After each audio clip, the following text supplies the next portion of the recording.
Et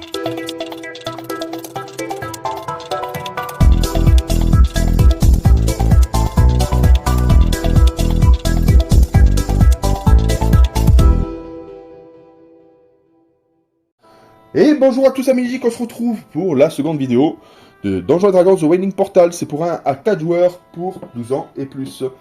Ça reprend la taverne, la seule taverne de Donjons & Dragons, le portail béant, où les aventuriers vont se rassasier, étancher leur faim et nous offrir pas mal de pourboires. Et pour cela, je vais vous expliquer la mise en place.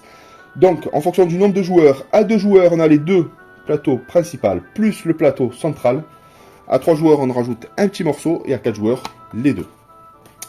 Pareil pour la nourriture. À 2 joueurs, on récupère un ensemble. À 3 joueurs, 2 verts, 2 jaunes, 1 rouge, 1 bleu. Et à 4 joueurs, 2 de chaque type. Pour désigner le premier joueur, c'est le joueur ayant mangé le dernier. Donc tout va débuter la partie. Le dernier joueur a l'avantage de pouvoir disposer au centre du plateau les ingrédients, de telle façon à ce qu'il puisse justement comboter rapidement. Chaque joueur récupère ensuite 4 cartes héros, comme ceci, qu'on va devoir contenter pour qu'ils puissent justement nous laisser des pourboires et utiliser leurs pouvoirs. Les autres vont disposer de part et d'autre sur le plateau. Chaque joueur dispose aussi de tuiles d'action de couleur rouge, jaune, vert et bleu.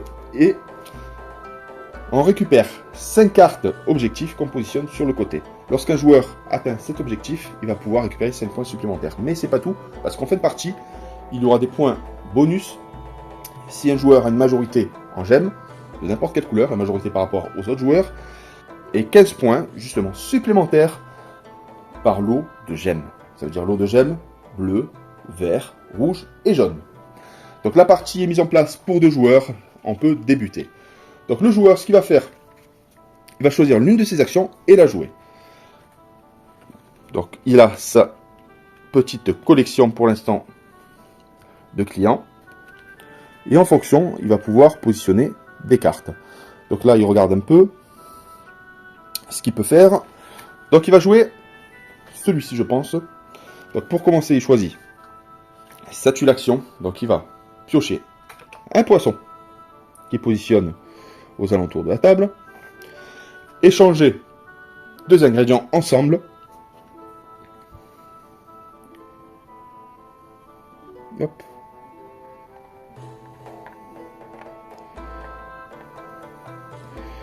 Et positionner une carte. Donc là, il regarde ce qu'il a en main. Là, pour le moment, c'est pas très intéressant. Donc du coup, il va poser cette carte-là pour pouvoir marquer quelques petits points. 2 choses différentes. Donc du coup, il y a le service normal et le service complet qui va vous donner bonus. Ça veut dire qu'on va pouvoir jouer la capacité du client plus les pourboires. Mais là, ce n'est pas complet parce qu'il y a une viande. Et là, c'est pas bon. Et là, il y a une pinte de bière. Donc il récupère une gemme rouge pour la viande, une gemme jaune pour la pinte de bière. Son tour est terminé, il retourne alors sa tuile.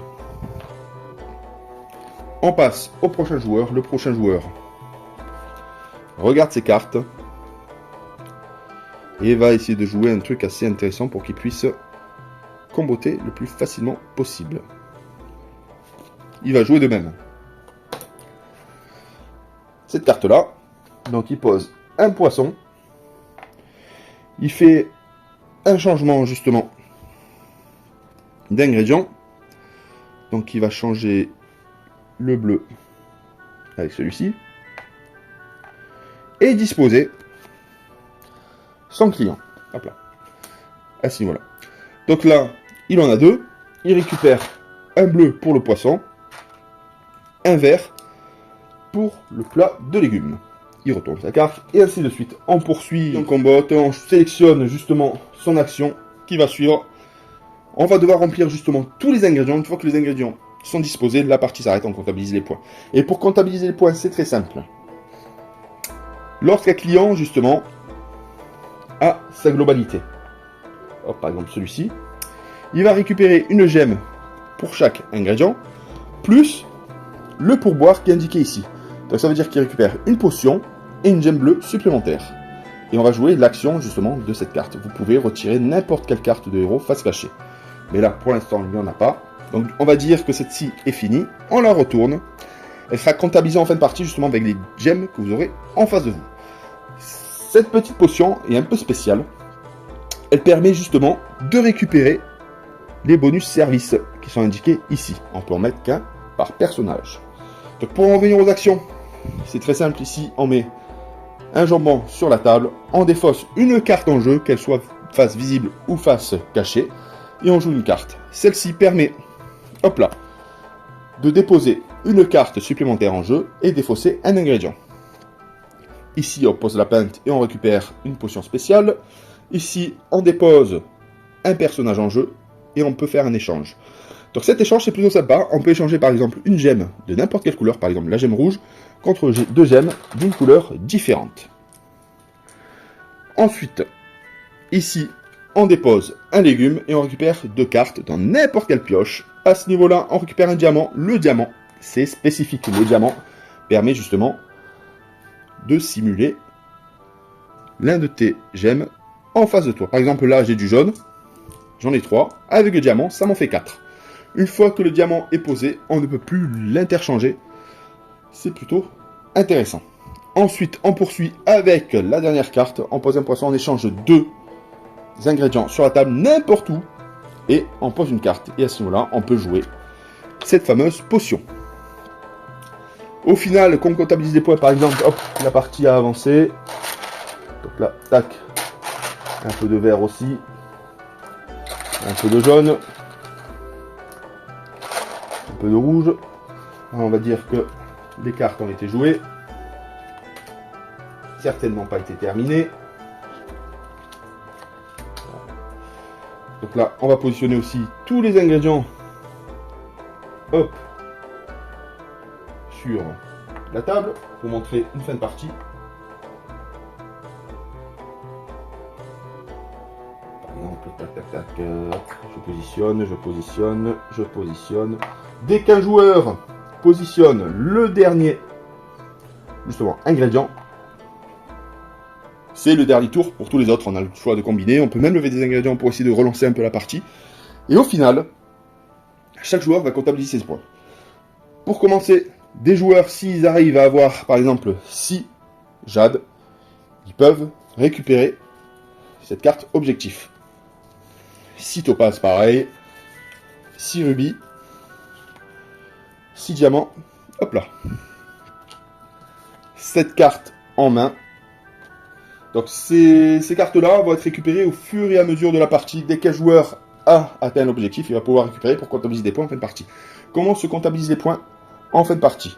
Dans un premier temps, on va multiplier son nombre de gemmes par les gemmes posées. Par exemple, sur le jaune, 3 x 1, 3. Sur les bleus, on comptabilise ensemble 1, 2, 3, 4, 5, plus le diamant, 6. Et on multiplie par cette quantité. Donc pareil pour les jades et les rubis. Une fois que ça c'est fait, chaque joueur va comptabiliser en plus les cartes objectifs qu'il a ramassées. Et pour terminer, le joueur qui a le plus de gemmes d'un type remporte 10 points. Et le joueur qui a le plus de lots possible, par exemple, là, pour celui-là, on compte la plus petite, forcément 3. Donc il y a 3 lots, et de l'autre côté, s'il en a plus, remportera 15 points. Et c'est à ce moment-là qu'on déterminera le grand gagnant du jeu. Voilà, j'espère que vous appréciez cette petite vidéo. Et ceux qui sont restés jusqu'au bout, justement, il y a une petite surprise. Commentez cette vidéo. Likez, commentez, partagez autant que vous pouvez pour tenter de remporter un exemplaire du jeu. Voilà. Donc je vais lancer le concours sur Instagram, mais il faudra être abonné à la chaîne YouTube, bien évidemment. Sinon, ça ne fonctionne pas. Et à très bientôt pour une nouvelle vidéo. Bye bye les amis, ciao!